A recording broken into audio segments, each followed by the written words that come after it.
luar biasa. Apa kabarnya hari ini? Doa saya Om dan Tante semuanya dalam keadaan baik dan sehat ya. Walaupun kita tidak bisa saling bertemu, kita tidak bisa saling bertatap muka, tetapi melalui video yang saya buat, saya rindu boleh memberkati Om Tante semuanya, kakak-kakak guru semuanya, semua pelayan anak yang ada di seluruh Indonesia khususnya ya. Hari ini saya ingin membagikan sebuah seri tentang pelayanan anak yang akan saya mulai dari pelayan anak yang hebat. Nah, ini akan berseri selama beberapa video. Untuk yang pertama ini biarlah bisa menjadi berkat, menggugah motivasi Om dan Tante dan kakak-kakak guru semuanya.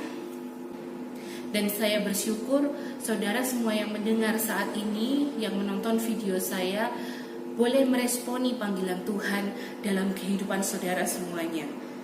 Ketika Tuhan memanggil saudara menjadi seorang pelayan anak, entah itu menjadi worship leader dalam ibadah anak, entah itu menjadi pemusik dalam ibadah anak, bahkan menjadi guru yang menyampaikan firman Tuhan dalam ibadah anak, tentunya itu sesuatu hal yang luar biasa.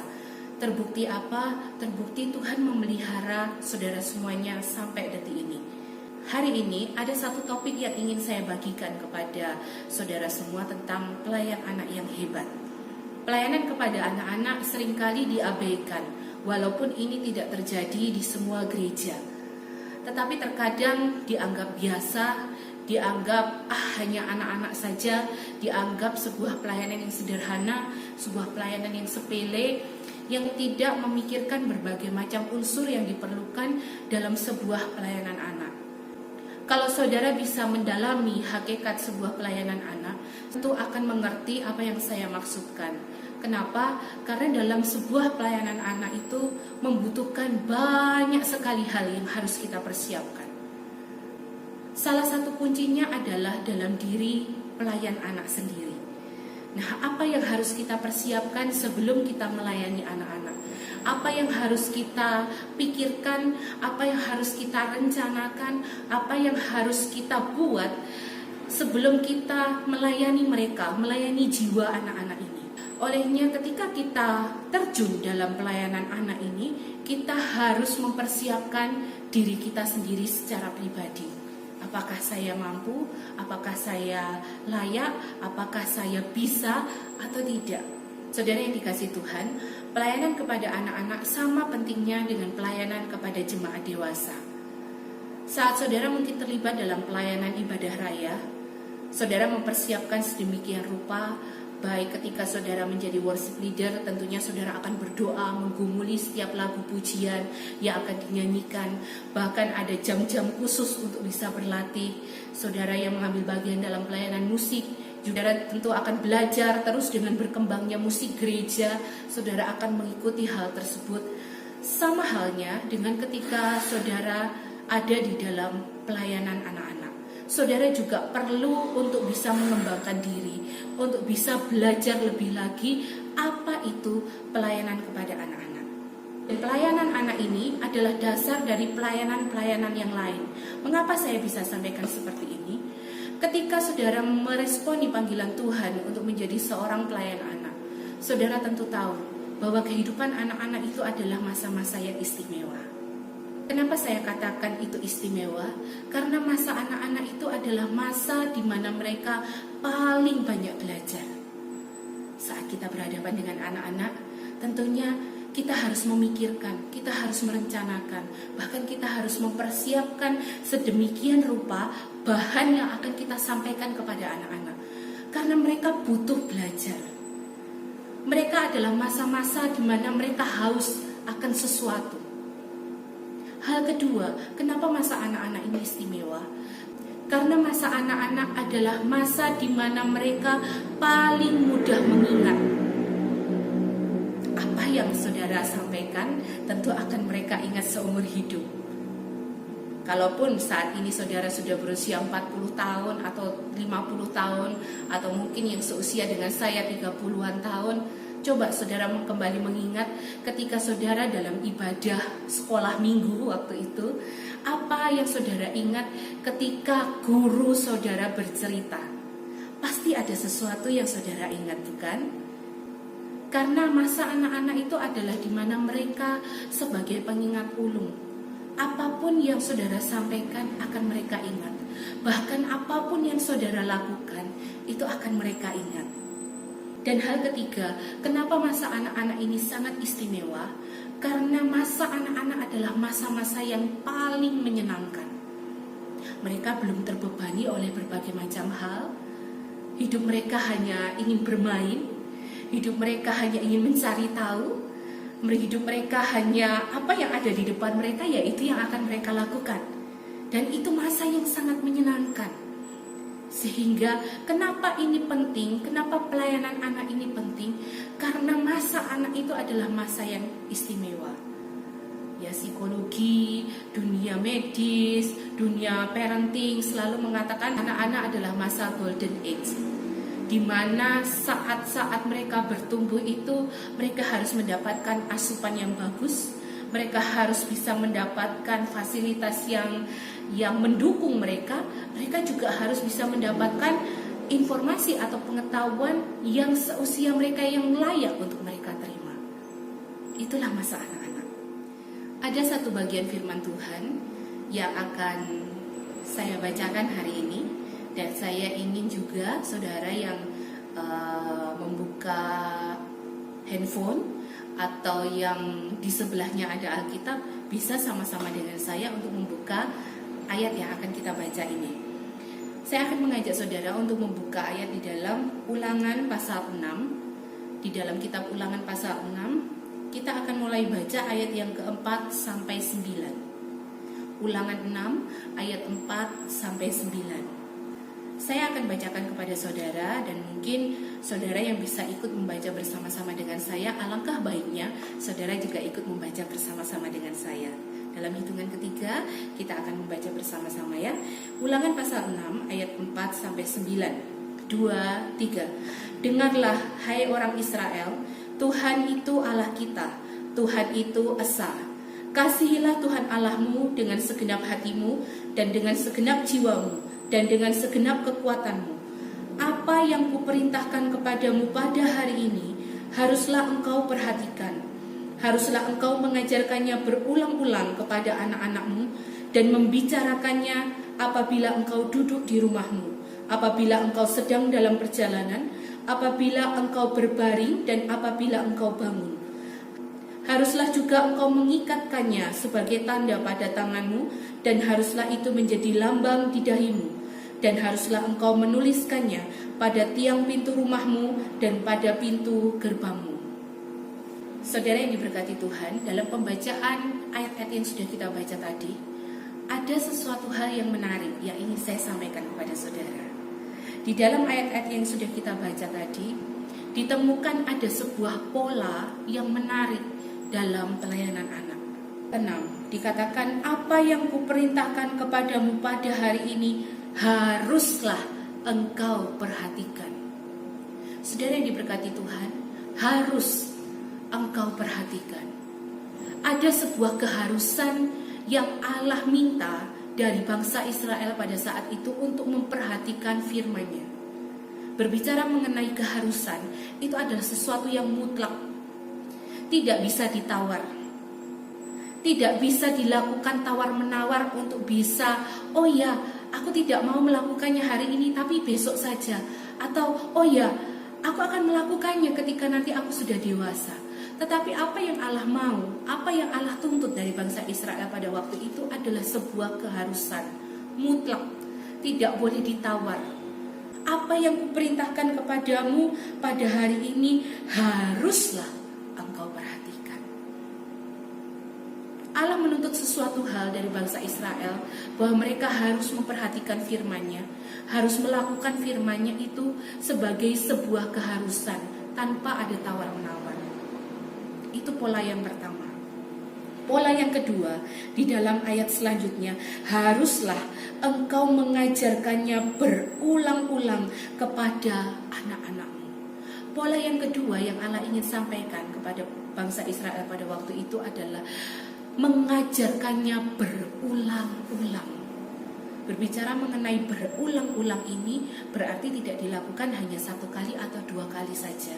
Tidak dilakukan dalam waktu 1 bulan atau 1 tahun saja, tetapi dilakukan secara terus-menerus. Sampai kapan? Sampai selama-lamanya.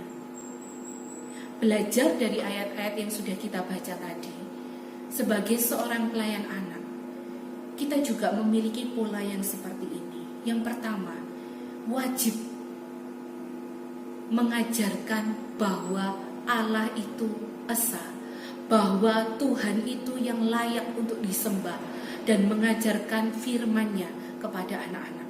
Itu wajib. Di tempat saya melayani di gereja, saya menghimbau kepada teman-teman guru, teman-teman pelayan anak, bahwa apa yang kita sampaikan kepada anak-anak itu adalah firman Tuhan. Wah, anak-anak sudah ngerti dong. Kalau gurunya mau bercerita tentang Bartimius atau gurunya bercerita tentang Sakius, wah anak-anak sudah hafal. Saudara dikasih Tuhan, firman Allah itu selalu baru setiap hari.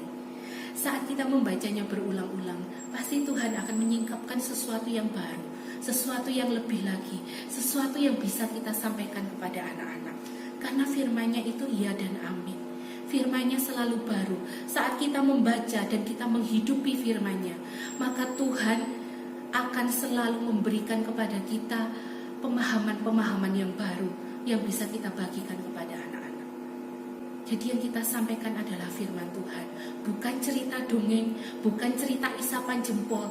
Ketika kita mempersiapkan firman itu, kita nggak boleh sembarangan. Kita nggak boleh asal baca saja. Kita nggak boleh, oh ya ibadah anak kan nanti jam 10, berarti jam 9 saya masih bisa mempersiapkan cerita. Tidak boleh asal-asalan. Sebagaimana yang saya sampaikan tadi di awal, saat kita benar-benar meresponi panggilan Tuhan dalam kehidupan kita sebagai seorang pelayan anak, kita harus tahu, kita harus mengerti, kita harus memahami konsekuensi di balik semuanya itu. Saat kita mau mengajar anak-anak hari Minggu, gak cukup kita hanya mempersiapkan dalam waktu 1-2 jam sebelumnya. Gak cukup kita mempersiapkan 1 atau 2 hari sebelumnya. Tetapi kalau saudara ingin bahwa firman yang saudara hidupi itu bisa berdampak buat anak-anak, saudara harus mempersiapkannya dengan sebaik-baiknya. Berdoa, bergumul, dan membaca firman itu berulang-ulang. Pola kedua yang bisa kita terapkan, baik untuk diri kita sendiri maupun untuk anak-anak, bahwa kita harus membaca firman itu berulang-ulang. Saya berharap semua pelayan anak, semua om tante, guru-guru yang melihat video saya saat ini, yang mendengar saya berceloteh saat ini adalah guru-guru yang setiap hari membaca dan merenungkan firman-Nya. Kenapa demikian? Karena ketika kita membaca dan merenungkan firman Tuhan setiap hari, maka firman itu akan hidup di dalam hidup kita. Dan saat kita menyampaikan kepada anak-anak secara berulang-ulang, maka firman itu yang akan bekerja dalam kehidupan masing-masing anak yang kita layani. 2 pola ini, biarlah itu boleh menjadi pola kita di dalam melayani anak-anak. 2 pola ini, biarlah menjadi pola yang bisa kita terapkan di dalam melayani anak-anak. Saya juga ingin mengajak saudara semua untuk membaca satu kisah di dalam Perjanjian Baru, di dalam 2 Timotius pasalnya yang pertama, ayat yang kelima, 2 Timotius 1 ayat 5. Sebab aku teringat akan imanmu yang tulus ikhlas, yaitu iman yang pertama-tama hidup di dalam nenekmu Lois dan di dalam ibumu Eunike, dan yang aku yakin hidup juga di dalam dirimu. Saya akan sambung dengan 2 Timotius pasal 3 ayat yang ke-15. Ingatlah juga bahwa dari kecil engkau sudah mengenal kitab suci yang dapat memberi hikmat kepadamu dan menuntun engkau kepada keselamatan oleh iman kepada Yesus Kristus. Saudara yang diberkati Tuhan, saudara pelayan anak semuanya, pola yang tadi sudah saya sampaikan yang terdapat di dalam Ulangan pasal yang ke-6, rupanya pola itu dilakukan oleh nenek Lois dan ibu Eunike. Dan itu ditularkan kepada anak dan cucu mereka yang bernama Timotius. Dituliskan di sini bahwa ingatlah dari kecil bahwa kamu sudah dididik di dalam kitab suci. Dan aku yakin iman yang hidup pada nenekmu Lois Dan iman yang hidup pada ibumu Eunike, iman itu juga yang hidup di dalam diri. Tugas pelayan anak hari-hari ini sangat berat, sangat kompleks. Bagaimana mungkin? Iya, karena kita dituntut untuk bisa menghidupi firman itu, dan kita juga punya iman yang bisa kita wariskan kepada anak-anak yang kita didik. Pertanyaannya, bagaimana dengan orang tua mereka? Bagaimana dengan papa mama mereka? Saudara yang diberkati Tuhan, tidak semua anak memiliki orang tua yang peduli akan kehidupan rohani anak-anak mereka. Mengapa saya katakan demikian? Ya, hari-hari ini kalau saudara melihat, tidak usah jauh-jauh, di sekitar saudara, papa mama sibuk, papa mencari uang, mama sibuk mengatur kebutuhan keluarga, mengatur rumah tangga, mama juga sibuk untuk melakukan banyak hal. Seringkali anak-anak diabaikan di rumah mereka masing-masing. Bahkan mereka pun tidak diajarkan untuk membaca firman. Bahkan mereka pun tidak diperkenalkan sejak dini untuk membaca firman.